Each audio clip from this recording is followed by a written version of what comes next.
दोस्तों, इस दुनिया में ऐसे बहुत से लोग हैं जो हर किसी की बात मान लेते हैं, अपनी जिंदगी को दूसरों के हिसाब से जीते हैं। अपना हर एक फैसला लेने से पहले बहुत से लोगों से राय लेते हैं।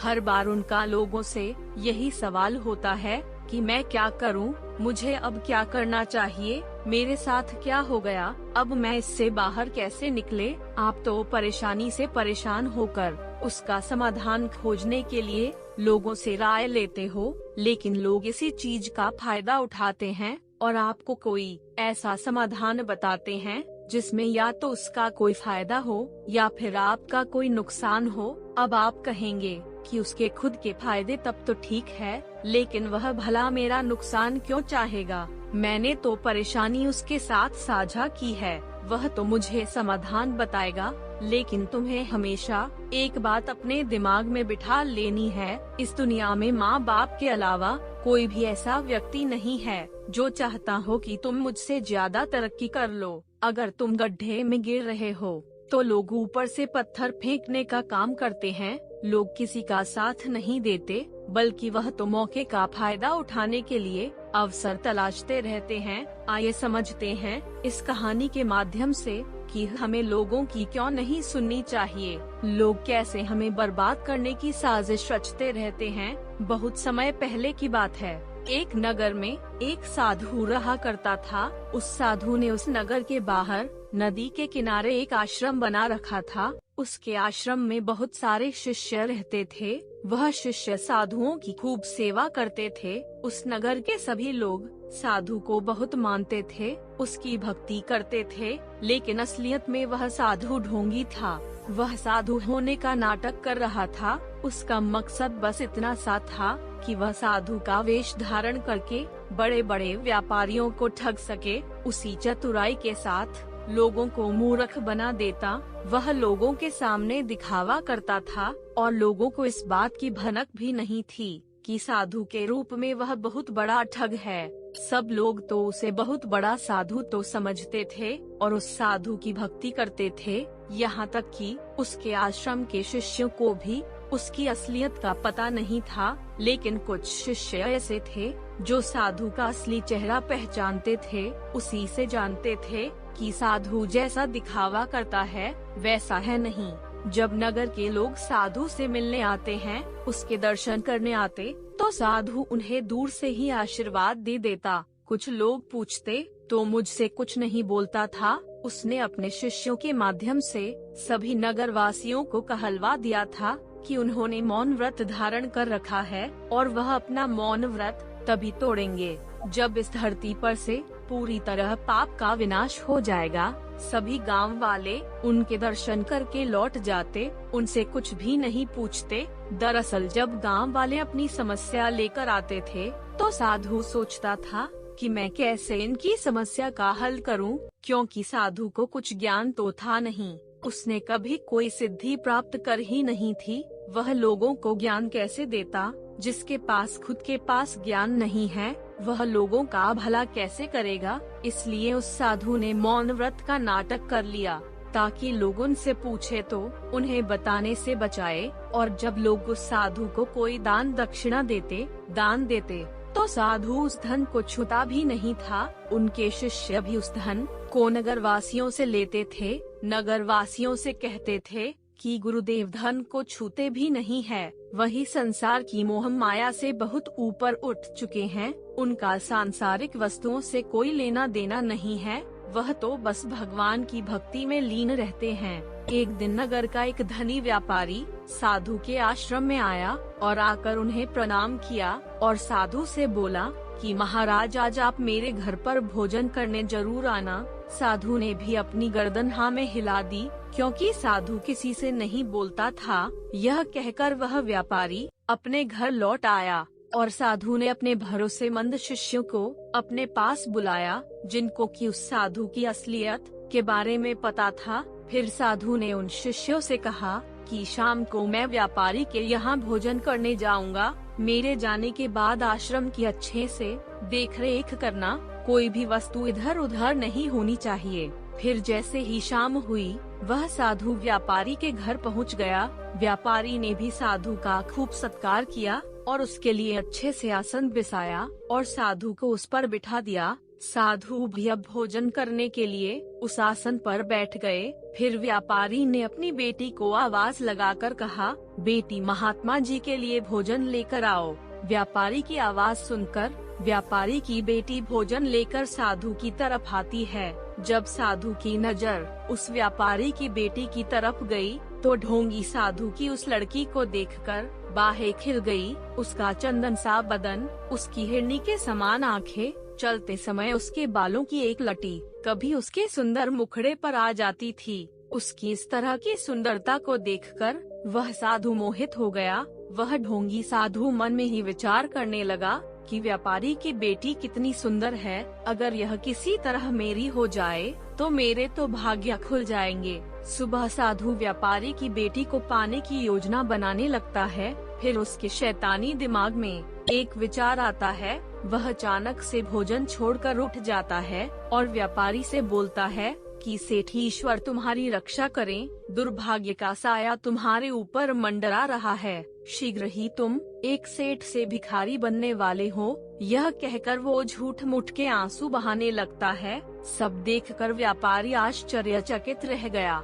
वह सोचने लगता है, आज तक साधु महाराज ने कभी अपना मुंह नहीं खोला और कभी किसी से कोई बात नहीं की, लेकिन आज वह बोल पड़े। उस साधु की ऐसी बातें सुनकर व्यापारी थर थर कांपने लगा और ढोंगी साधु के चरणों में गिर गया और साधु के चरण पकड़ लिए। और वह व्यापारी फिर उन साधु से कहने लगा कि साधु महाराज जी क्या कह रहे हैं, मुझे तो कुछ भी समझ नहीं आ रहा है। आखिर आप कैसे दुर्भाग्य की बात कर रहे हैं? क्या यह दुर्घटना दुखदाई होगा कि आपको अपना मौन व्रत भी तोड़ना पड़ा? आपने मुझे जैसे साधारण मानव के लिए अपना मौन व्रत तोड़ दिया कि वह ढोंगी साधु व्यापारी के सामने मगरमच्छ के झूठे आंसू बहाते हुए बोला, मेरे बेटे, मैंने तुम्हारे सिर पर आने वाले दुर्भाग्य को देख लिया है। फिर वह चोट मार के रोते रोते व्यापारी से बोलता है कि पुत्र, यह तुम्हारी बेटी जो है ना, यही तुम्हारे दुर्भाग्य का कारण है।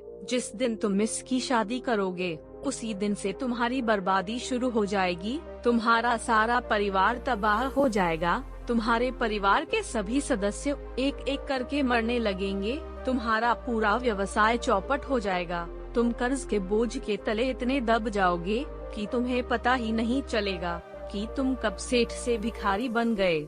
यह सब कुछ इतना जल्दी जल्दी होगा कि तुम्हें कुछ भी समझ नहीं आएगा। साधु की ऐसी बातें सुनकर व्यापारी साधु से कहते हैं कि महाराज, कोई तो ऐसा उपाय होगा जिससे कि यह दुर्भाग्य ढल जाए। कोई तो ऐसा रास्ता होगा जिससे कि इस दुर्भाग्य से बचा जा सकता है। आप तो इतने सिद्ध महात्मा हो, आपके पास मेरी समस्या का कोई ना कोई हल तो जरूर होगा। कृपया करके आप मुझे इस मुसीबत से बाहर निकालो। आपके लिए तो कोई भी कार्य असंभव नहीं है।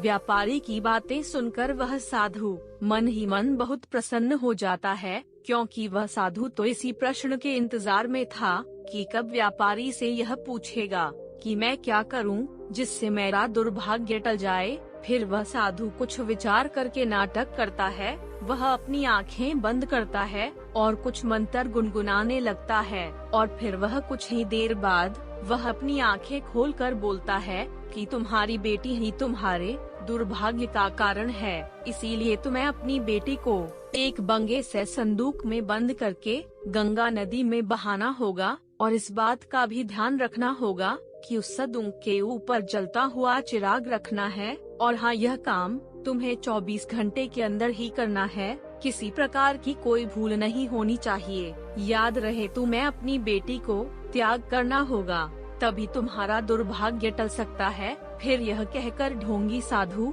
व्यापारी के घर से भोजन किए बिना अपने आश्रम में लौट आया।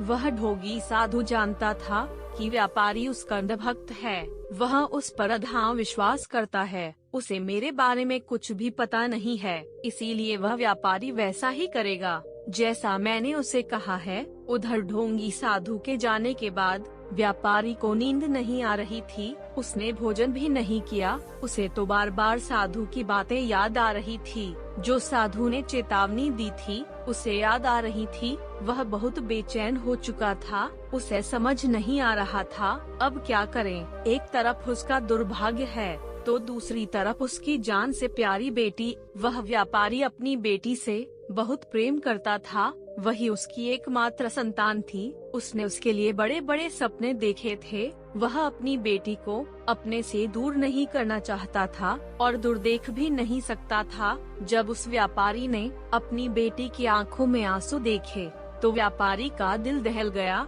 अपनी बेटी के प्रति मोह है उसे बार बार रोका, लेकिन फिर व्यापारी को अपनी जमा पूंजी को गंवाने का भय सताने लगा। उसने बड़ी मेहनत करके यह सब कुछ हासिल किया था। वह इतनी आसानी से यह सब कुछ गंवाना नहीं चाहता था। एक तरफ तो व्यापारी को अपना धन का मोह अपनी तरफ खींच रहा था, उसकी बेटी के प्रति प्रेम उसकी बेटी को गंगा नदी में बहाने से रोक रहा था। वह पूरी रात इन सब के बारे में सोच रहा था। फिर आखिरकार व्यापारी ने फैसला कर ही लिया कि वह साधु की आज्ञा अनुसार ही काम करेगा। अगले दिन सुबह होते ही उसने एक बड़ा सा संदूक मंगवाया। जैसे उसकी बेटी ने संदूक देखा तो उसकी आंखों से आंसू रुके नहीं। वह तो बस अपने पिता की तरफ देखती रह गई कि उसके पिता उसे इस तरह से अपने से अलग ना करें। लेकिन पिता की खुशी के कारण उसने पिता से कुछ नहीं बोला। व्यापारी ने भी अपने दिल पर पत्थर रखकर अपनी बेटी को बुलाया और फिर उस संदूक में बैठने को कहा। वह व्यापारी की बेटी संदूक में बैठ गई, संदूक बंद कर लिया और साधु के कहे अनुसार और फिर उस संदूक को गंगा नदी में बहा दिया। और उधर ढोंगी साधु आश्रम पहुंचकर अपने शिष्यों से कहा कि गंगा नदी में तुम्हें एक बहता हुआ संदूक मिलेगा, उसके ऊपर चिराग भी जला होगा। तुम्हें उस संदूक पर नजर रखनी है। जैसे ही संदूक पर तुम्हारी नजर पड़े तुम उसको इस गंगा नदी से खींचकर तुम मेरी कुटिया में ले आना। ध्यान रहे तुमसे किसी भी तरह की कोई भूल नहीं होनी चाहिए। शिष्य गुरु की बात सुनकर गंगा नदी के पास पहुंच गए और गुरु की आज्ञा अनुसार संदूक के आने की प्रतीक्षा करने लगे। वह सभी निगाह गड़ाए उस नदी की तरफ देख रहे थे। तभी एक राजकुमार उस नदी की तरफ से गुजर रहा था। वह संदूक को देखकर वह सोचता है कि संदूक कहाँ जा रहा है। वह नदी में जाकर उसको अपने पास लाता है और संदूक को खोलता है तो उसमें एक सुंदर लड़की निकलती है। राजकुमार को देखकर व्यापारी की बेटी रोने लगती है। राजकुमार उस लड़की को कहता है कि तुम संदूक में क्या कर रही हो। राजकुमार की बात सुनकर व्यापारी की बेटी रोने लगी और राजकुमार को सारी बात बता देती है कि कैसे एक साधु उसके घर पर भोजन करने आया था। उसने उसे देखकर उसके पिता से कहा कि यह तुम्हारे दुर्भाग्य का कारण है। अगर मेरे पिता मुझे त्याग देंगे तो उनका दुर्भाग्य चला जाएगा। इसीलिए मेरे पिता ने मुझे इस संदूक में बंद कर गंगा नदी में छोड़ दिया। व्यापारी की बेटी की बातें सुनकर उस राजकुमार को बड़ा हास्य हुआ कि कोई पिता भला अपनी बेटी के साथ ऐसा कैसे कर सकता है। फिर राजकुमार ने निश्चय किया कि मैं इस लड़की को अपनी जीवन संगिनी बना लूंगा। फिर लड़की को अपने साथ एक मंदिर में ले गया और वहीं जाकर उससे शादी कर ली। और राजकुमार को साधु की नीयत पर संदेह हुआ कि आखिर साधु ने ऐसा क्यों कहा। राजकुमार ने साधु का पता लगाने का निश्चय किया। वह सोच विचार करने लगा। तभी उसके मन में एक विचार आया। उसने अपने सेवकों से कहा कि तुम लोग जंगल में जाओ और एक गोरिल्ला पकड़कर यहाँ लाओ। राजकुमार की बात सुनकर सेवक तुरंत जंगल में गए और वहाँ से गोरिल्ला पकड़कर लेकर आए और राजकुमार व सेवकों ने मिलकर उस गोरीले को जबरदस्ती संदूक में बंद कर दिया और फिर उस संदूक पर एक ताला लगा दिया और संदूक पर एक जलता हुआ चिराग रखकर उसे गंगा नदी में बहा दिया। उधर ढोंगी साधु के शिष्य बड़ी बेताबी से उसका इंतजार कर रहे थे। जैसे उन्होंने संदूक को आते देखा वे तुरंत नदी में कूद गए और खींच कर ले आए। फिर उन्होंने उठाया और गुरुदेव की कुटिया में पहुंचा दिया। जब देखा तो वह बहुत खुश हुआ। वह खुशी के मारे अपने अपने होंठ छबाने लगा। बेसब्री से रात होने का इंतजार करने लगा कि कब रात हो और कब वह उस व्यापारी की बेटी के साथ अपनी काम वासना शांत करें। वह साधु मन ही मन बहुत खुश हो रहा था। जैसे ही रात हुई, साधु की खुशी का कोई ठिकाना नहीं था। वह तुरंत संदूक के पास गया और उस साधु ने संदूक का ढक्कन खोला। जैसे ही खोला, तभी उसमें से एक गोरिल्ला चिपका हुआ बाहर निकला। इससे पहले कि साधु कुछ समझ पाता, उससे पहले ही गोरिल्ला ने उसे पीटना शुरू कर दिया। उस ढोंगी साधु को थप्पड़ मार मार कर उस गोरीले ने लहूलुहान कर दिया। गोरीले ने उस ढोंगी साधु को इतना मारा कि वह चीखता हुआ बेहोश हो गया। जब तक कि उसे बचाने आते, तब तक तो गोरिल्ला ने साधु की बुरी हालत कर दी और फिर साधु को छोड़कर गोरिल्ला पास के जंगल में भाग गया। फिर कुछ घंटों के बाद साधु को होश आया, लेकिन तभी उसकी हालत बहुत खराब थी। उसकी हालत इतनी खराब थी क्यों ना कुछ बोला भी नहीं जा रहा था। उसका मुंह पूरी तरह पिट गया था। उसके हाथ पैरों में से खून निकल रहा था। उसके पूरे शरीर पर जख्म हो गए थे। फिर सुबह होने के बाद जब से अपने गुरुदेव की कुटिया में आए, गुरुदेव की ऐसी हालत देखकर वह दंग रह गए। उन्होंने साधु से पूछा कि गुरुदेव, आपकी हालत कैसे हुई? आपको इतनी सारी चोटें कैसे लग गई? फिर वह साधु अपनी असलियत छुपाते हुए बोला, क्या बताऊं, मेरे आश्रम में रात्रि में एक भयानक गोरिल्ला आश्रम में घुस गया था और उसी गोरीले ने मेरी ऐसी हालत की है। फिर वह साधु अपने शिष्यों से कहने लगा कि मैंने तुम्हें कहा था कि आश्रम की अच्छे से देखभाल करना, देखो तुम्हारी वजह से यह क्या हो गया। साधु की बात सुनकर वह सभी शिष्य चुप हो जाते हैं और सोचने लगते हैं कि हम तो रात भर पहरेदारी कर रहे थे, फिर गोरिल्ला कैसे आश्रम में घुस गया। फिर धीरे धीरे यह बात पूरे नगर में फैल गई कि साधु को एक गोरीले ने घायल कर दिया है। नगर के सभी लोग साधु से मिलने आए, क्योंकि नगर के सभी लोग वह साधु का बड़ा मान सम्मान करते थे, उनकी भक्ति करते थे।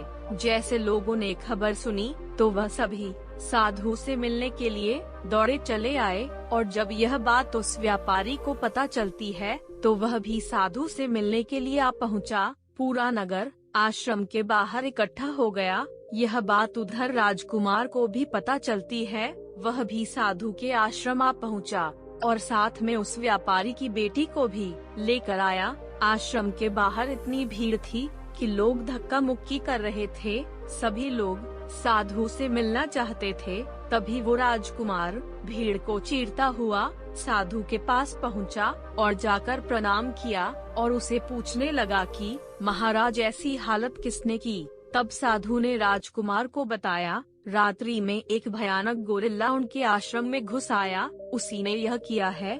साधु की बात सुनकर राजकुमार सब समझ गया था। उसे साधु का झूठ पता लग चुका था कि साधु झूठ बोल रहा है। राजकुमार ने साधु से कहा कि महाराज, आप सब कुछ सच बता रहे हैं या फिर मैं बताऊं कि गोरिल्ला आश्रम में कैसे आया? राजकुमार की बात सुनकर साधु चौंक गया और नगरवासी भी राजकुमार की बात सुनकर हैरान हो गए कि राजकुमार ऐसा क्यों बोल रहा है। अभी साधु ने कहा कि मैं सच कह रहा हूँ, गोरिल्ला रात्रि में आश्रम के भीतर घुस आया था और उसी ने मेरी ऐसी हालत की है। तभी वह राजकुमार व्यापारी की बेटी को अपने पास बुलाता है और साधु से पूछता है, अब बताओ साधु महाराज। व्यापारी की बेटी को देखकर चौंक जाते हैं। उसे कुछ भी समझ नहीं आ रहा था कि वह क्या करें। अब उसकी पोल खुलने वाली थी तो कुछ नहीं बोलता है, लेकिन वह कब तक मोदी नगर वासियों को बताया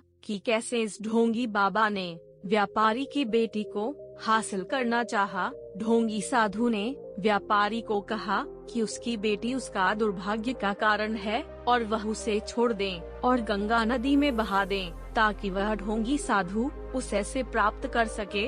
नगरवासी उसकी असलियत जानकर हैरान हो गए। उनके ऊपर क्रोध आया और सब लोग मारने लगे। सभी लोगों ने मिलकर उस साधु की बहुत पिटाई की। पीट पीट कर नगरवासियों ने उस साधु को वहां से भगा दिया। व्यापारी को भी अपनी भूल का एहसास हुआ। उसने सोचा कि मैंने बिना कुछ सोचे समझे ही इतना बड़ा फैसला कैसे ले लिया। मैं तो अपनी बेटी से बहुत प्रेम करता था, उस साधु की बातों में आकर मैंने यह कैसा अपराध किया। फिर वह व्यापारी रोता हुआ अपनी बेटी के पास जा पहुंचा और उसे बोला कि मुझे माफ कर दे, मैंने तुम्हारे साथ बहुत गलत किया है, मुझे ऐसा नहीं करना चाहिए था। अब तुम मेरे साथ अपने घर चलो। मुझे पता है मुझे किसी पर भी इतना विश्वास नहीं करना चाहिए। पिता की बातें सुनकर वह बेटी बोली, पिताजी, अब मैं आपके साथ नहीं चल सकती। आपने मेरा त्याग कर दिया है और त्यागी गई कोई भी वस्तु वापस नहीं जाती। अब मैं कभी भी वापस नहीं आ सकती। यह कहकर व्यापारी की बेटी राजकुमार के साथ चली गई। उसको अपनी गलती पर पछतावा हुआ। उसने अपने आप से कहा, यह मैंने क्या कर दिया, मैंने तो अपना सब कुछ खो दिया है। मेरी बेटी तो मेरे घर की लक्ष्मी थी, अब वह भी मेरे से दूर हो गई। काश मैंने साधु की बात नहीं मानी होती तो आज मेरी बेटी मेरे साथ होती। व्यापारी जोर जोर से रोने लगा, पर वह कहते हैं ना कि जब चिड़िया चुग गई खेत तो फिर